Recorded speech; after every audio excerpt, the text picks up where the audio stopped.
2014년도 수능 문제인데요. 갑국이라는 나라에서 의회 선거에서 그래프와 같은 문제점이 발생하자 이를 보완하기로 합의를 해서 선거제도를 개혁한대요. 바꾼다는 거죠. 현재 갑국의 문제점이 뭐냐면 지역 대표만을 선출하고 정당은 선거구별로 한 명의 후보만 공천한대요. 그래서 이 표를 보면 뭐가 문제인지 나오는데요. 득표율과 의석률이 있다고 할 때 만약에 이 선이 가장 공평한 기준이라고 하면 A당은 지금 득표율에 비해서 의석률이 더 높은 상태인 거죠. 그러면 A당은 이 선거제도를 통해서 이익을 보고 있어요. 지지하는 국민 숫자에 비해서 더 권력을 행사할 수 있는 국회의원 수가 많은 거죠. 그런데 B씨당의 경우에는 지지하는 국민에 비해서 의석수가 적어요. 그러면 B씨당을 지지하는 국민의 의사는 지금 정치에 그만큼 반영되지 못하고 있는 거죠. 그래서 이걸 보완하려면 어떻게 해야 되냐? 그러면 지지하는 정당의 의석수를 그만큼 더 확보해주는 보완 장치가 필요한 상태인 거죠. 이걸 놓고 이제 보기를 읽어보면 1번.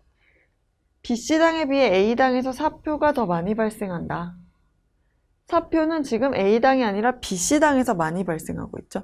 B씨당을 뽑은 국민의 의사가 다 의석에 반영이 못 된 거잖아요. 그 다음에 2번. 현행 제도에서는 선거군의 표의 등가성 문제가 발생할 수 있다. 등가성이라는 거는 각자 투표를 했는데 누구 표가 더 가치가 높고 누구 표가 가치가 낮아. 이 문제라는 건데 현행 제도에서는 이 문제가 발생하지 않아요. 어디? 선거구 내에서는. 왜? 같은 선거구 내에서 유권자가 나 A당 후보가 좋아. B당이 좋아. C당이 좋아. 아니면 무소속 후보인 누가 좋아. 라고 했을 때 누굴 찍었어요. 그러면 내가 누구를 선택하면은 그 사람이 만약에 가장 높은 지지를 받았으면 얘가 당선이 되겠죠.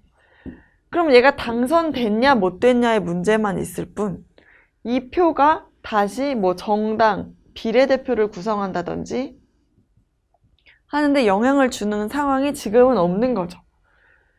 이 상대 다수 선거제에서 지역구 선거만으로 끝날 때에는 선거구 내에서는 등가성 문제가 발생하지 않는다. 이렇게 알고 계시면 되겠어요. 그 다음 3번. 유권자들의 투표 참여율을 높이려 할 것이다. 지금 투표율에 관해서는 나오고 있지 않죠?